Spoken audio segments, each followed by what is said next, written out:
I sold my body to feed my family. They spent the money on parties. I think I got tired of living for everyone else. At 23, I decided to completely distance myself from my family.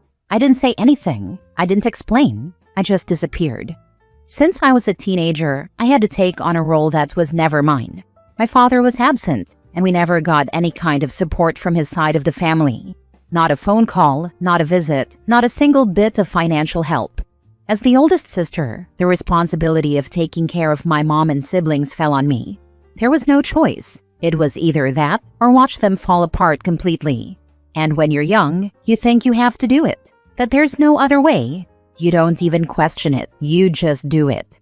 It started small. I skipped hanging out with friends so I could watch my siblings after school. Then I got a part-time job to help buy groceries, and I kept going. The adults around me said I was being so strong and so mature for my age. But deep down, I was just scared. Scared of what would happen if I stopped. Out of necessity and my own survival, I ended up working as an escort.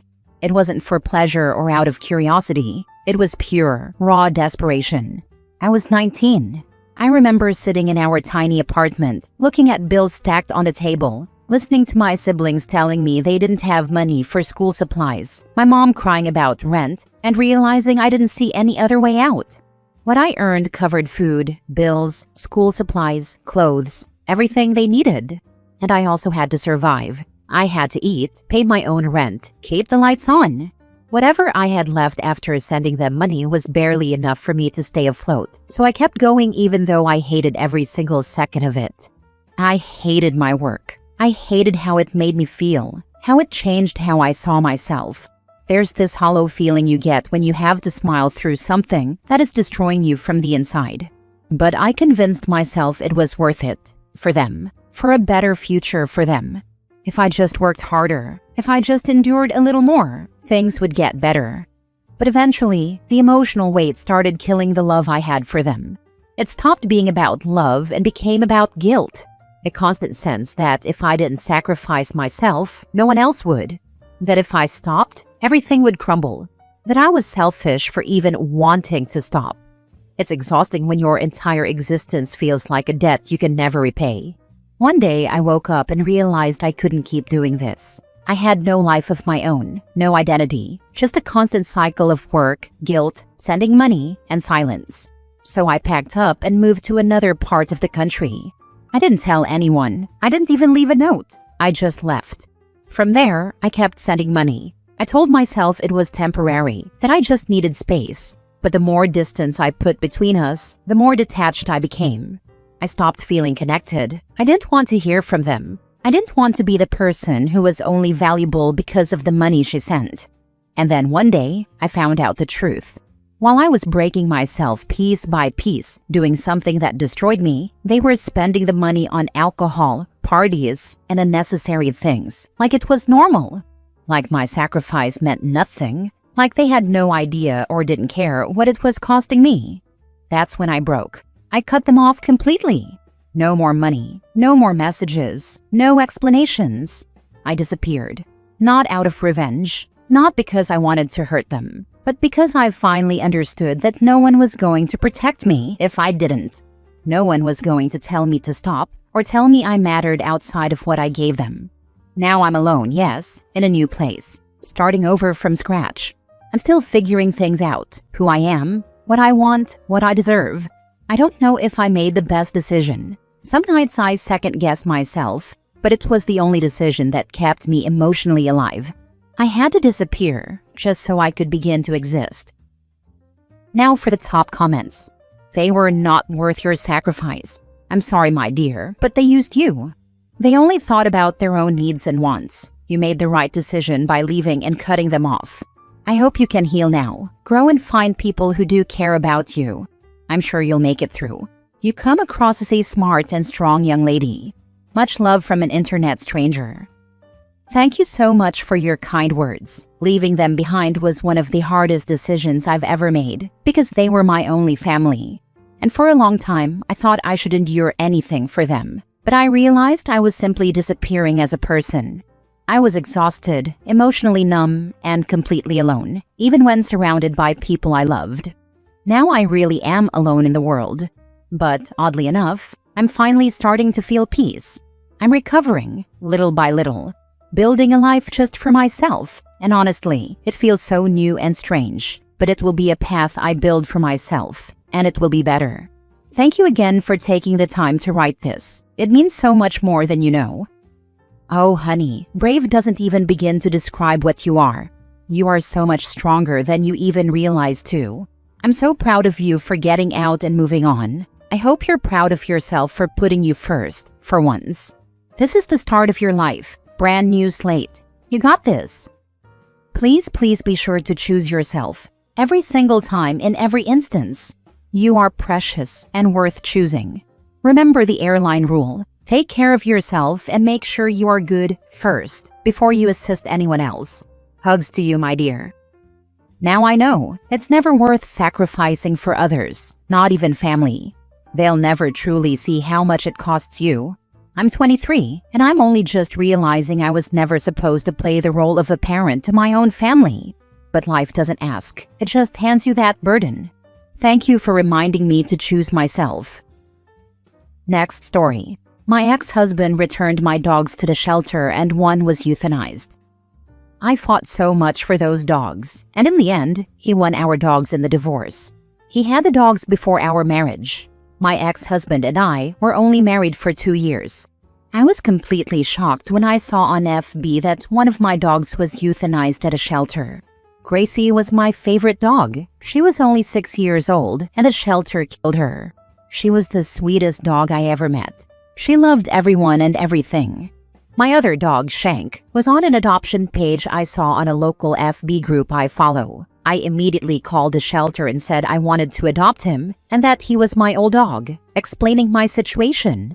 They told me they were sorry, but that was posted more than a week ago and he's already been adopted. My heart is so broken. I called my ex-husband, and his explanation was that he didn't have time to take care of the dogs anymore, and that they would be in a better home in a more active environment, since the dogs barely went outside when they were living with him. He probably had those dogs for a few months after our divorce, and then he put them in a shelter. I said he should have just given the dogs to me. I loved them. He didn't want to give them to me because he wanted me to suffer. He didn't want me to be happy. He knew how much I loved those dogs, and to make my life miserable, he'd rather have his own dogs euthanized than for me to have them because he knew how much those dogs meant to me. He did say that he didn't think Gracie would get euthanized. He had to see the posts to believe it. I showed it all to him. He claims he didn't know it was a kill shelter, and that he thought she would have gotten adopted easily because she's sweet. But the thing is, she looks like a pit bull. I don't know her exact breed. The shelter he originally got her from labeled her as a hound mix, but she does look like a pit bull, so there are negative stereotypes about pit bulls. And then she's 6 years old, and dogs don't get adopted at an older age, so obviously this was going to happen. I didn't worry too much about Shank since he's a lab. I just hope he truly is in a good home. This whole thing is just so terrible. I keep having dreams about my dogs. I miss them so much. Your ex-husband is an evil human being. That's devastating. I'm so sorry. Yep, knowing for a fact that you wanted them, he was willing to let 2 creatures suffer just so he could be petty. I hope karmic justice is a real thing, because this dude should end up with one of those really gruesome wasting diseases for which there is no treatment. Oh my God, I am so sorry. This is absolutely horrific. Your ex is a straight-up sociopath. I would warn anyone who knows him what he did, and how evil and heartless he is. It's one thing for someone to go after their ex, though that's also crap behavior. But to literally kill an innocent animal just to ensure someone else suffers, that is truly evil. And I hope for the sake of anyone near him that karma gets him fast. I don't buy for a second that he wasn't aware of what he was doing. Are you certain he doesn't have a history of animal abuse or neglect? My heart hurts for you and for poor Gracie, who was probably so scared. I'll be thinking of you and hoping you can heal from this. I just can't wrap my head around the fact that he used our dogs against me. He knew how much I love that dog, and he wouldn't give them to me. He would rather put them in a shelter and God knows what will happen to them or who would have them, just out of spite and hatred toward me. I'm so glad I didn't have kids with this man. He would have found a way to use the kids against me too. OP, you should blast him on every social media site. Share the pictures of the shelter's euthanasia post. Explain how he would rather them be in a shelter than with their mom who fought for them and loved them. Let the world know just how evil this man is. I'm trying to understand what shelter advertises when they euthanize a dog. They were advertising the adoption posts and saying that Gracie is on the euthanization list unless someone adopts her, and they were posting a pic of her with a countdown for euthanization. Then there was a memorial post for Gracie. I saw the posts too late and I called the shelter and unfortunately no one adopted her. Next story. My boyfriend won't marry me, but he wants my child to have his last name. We've been together for 5 years, and I've been pushing marriage since we were dating for 2 years. He always said, it's too fast, or I'm not ready yet, to now saying, what do we need the government involved for in our relationship? He has major trust issues with marriage because almost all his family members are divorced and they lost so much financially. He thinks once we sign the papers, our relationship is going to change. Meanwhile, I don't feel secure in my relationship without a marriage. It just doesn't feel safe and secure. My relationship doesn't feel real. I hate going to doctor's appointments, and the form asks me if I'm single, married, divorced, or separated. I'm forced to circle single, even though I ain't single. There's no baby daddy option. Being a baby mama is just insulting. It makes a woman feel like we're not enough, and there will always be a door open because we don't have the highest level of commitment. I explained to my boyfriend what it means to be married to me, and he said he can't do it, but he wants to stay together, live together, and have this baby together. I told him if I can't have his last name, then my child won't have his last name.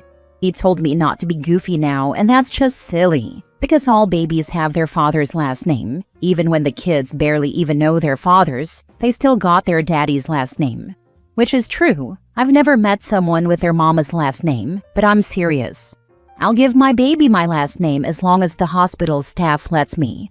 My only fear is my boyfriend doing the birth certificate while I'm recovering. That's exactly what happened to someone else I knew. It's been 5 years. If he wanted to marry you, he would have. Give the baby your name.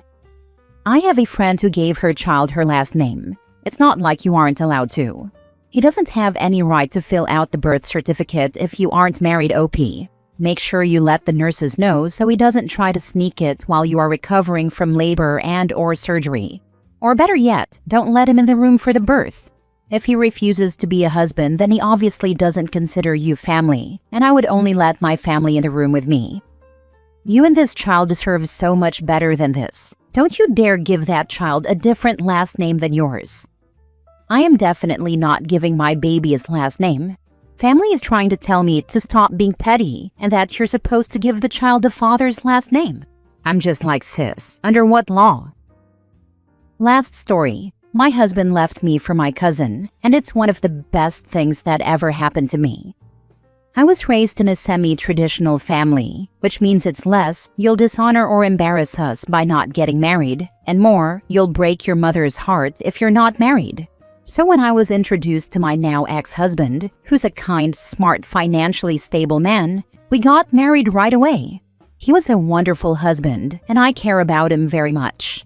I think we made a good team for a while there. We earned the same, supported each other without either of us having to depend on the other, took care of chores, and bonded as life partners.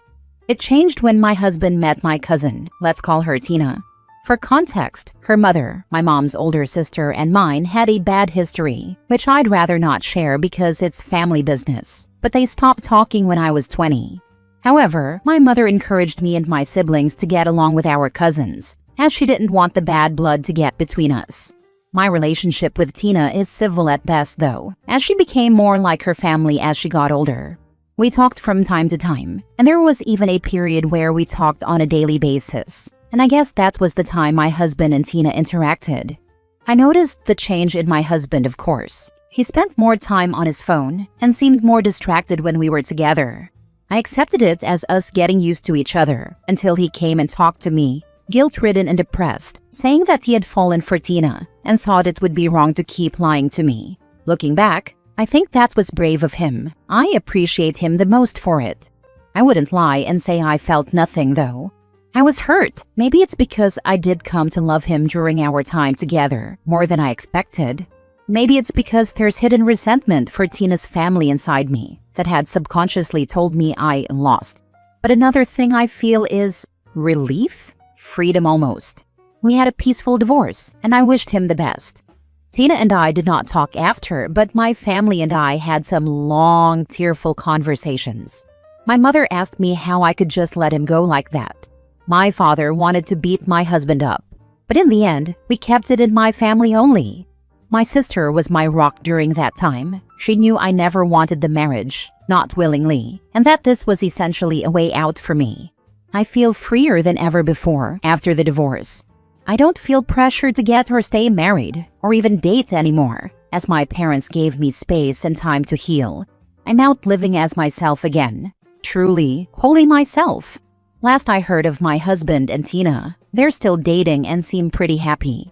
P.S. One of the last things Tina's mother said to mine was, "You'll have to beg me for help one day." I think it's funny because it did come true somehow for the younger generation. Tina did help me in a sense. Toast to you, cuz.